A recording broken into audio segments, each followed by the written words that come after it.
Assalamualaikum warahmatullahi wabarakatuh. Di sini saya ingin membacakan terkait dengan demonstrasi kontekstual topik 4, Filosofi Pendidikan Indonesia, terkait dengan Pancasila sebagai entitas dan identitas bangsa Indonesia dan perwujudan profil pelajar Pancasila pada pendidikan yang berpihak pada peserta didik dalam pendidikan abad ke-21, yang disusun oleh Laili Nadia Turiski, NPM 2353197, PGSD kelas G, PPG Prajabatan gelombang 2 tahun 2023. Nah, Pancasila sebagai entitas bangsa Indonesia. Pancasila sebagai entitas bangsa Indonesia maksudnya adalah Pancasila sebagai landasan hidup berbangsa dan bernegara bangsa Indonesia, yang di dalamnya terdapat nilai yang berbeda dari bangsa lain, di mana Pancasila dapat menyatukan segenap elemen bangsa Indonesia yang majemuk, yang berbeda-beda. Selanjutnya yaitu Pancasila sebagai identitas bangsa Indonesia. Pancasila merupakan pandangan hidup bangsa dan memiliki fungsi utama sebagai dasar negara Indonesia. Pancasila memiliki kedudukan tertinggi sebagai sumber dari segala sumber hukum di Indonesia. Selanjutnya yaitu perwujudan profil pelajar Pancasila yang berpihak pada peserta didik dalam abad ke-21.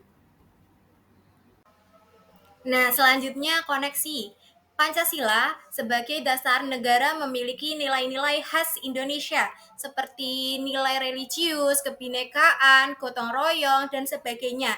Lalu pendidikan pada abad ke-21 yang berfokus agar menghasilkan output sumber daya manusia yang memiliki keterampilan pada abad ke-21 yang terdiri dari berpikir kritis, kreatif, komunikasi, dan kolaborasi. Selanjutnya yaitu profil pelajar Pancasila.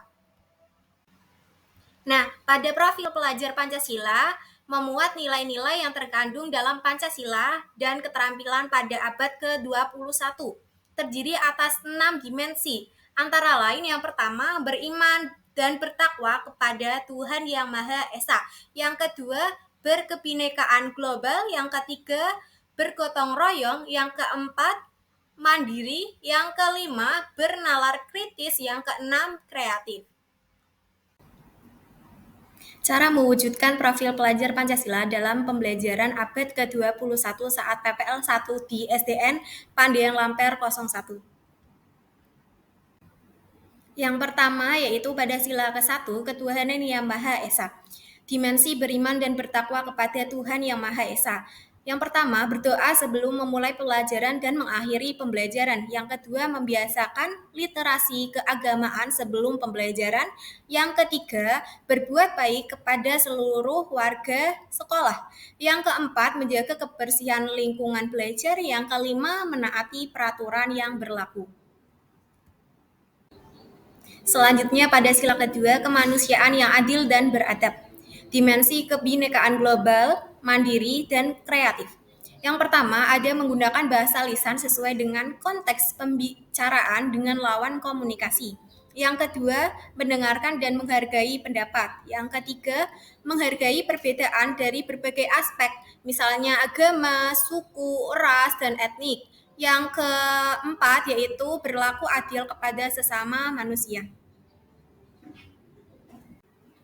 Selanjutnya yaitu sila ketiga Persatuan Indonesia, dimensi berkebinekaan global, mandiri, dan kreatif. Yang pertama, bekerja sama dengan siapapun dalam keadaan apapun di lingkungan sekolah. Yang kedua, mampu bekerja sama dalam kelompok.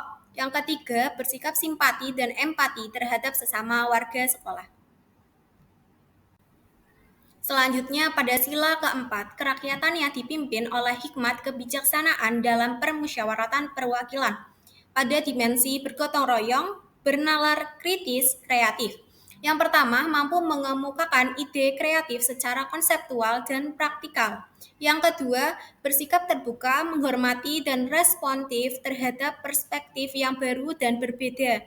Yang ketiga, mampu berkompromi dengan anggota lain dalam kelompok untuk mencapai tujuan.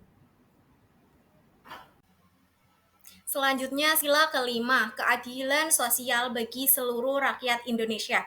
Dimensi bergotong royong, kebinekaan global, dan kreatif. Yang pertama, tidak membeda-bedakan orang lain. Yang kedua, mampu berkarya dan menghargai karya orang lain. Yang ketiga, mampu berlaku adil dalam mengambil sebuah keputusan. Jadi, kesimpulannya adalah implementasi profil pelajar Pancasila dapat mendukung untuk meningkatkan keterampilan abad ke-21.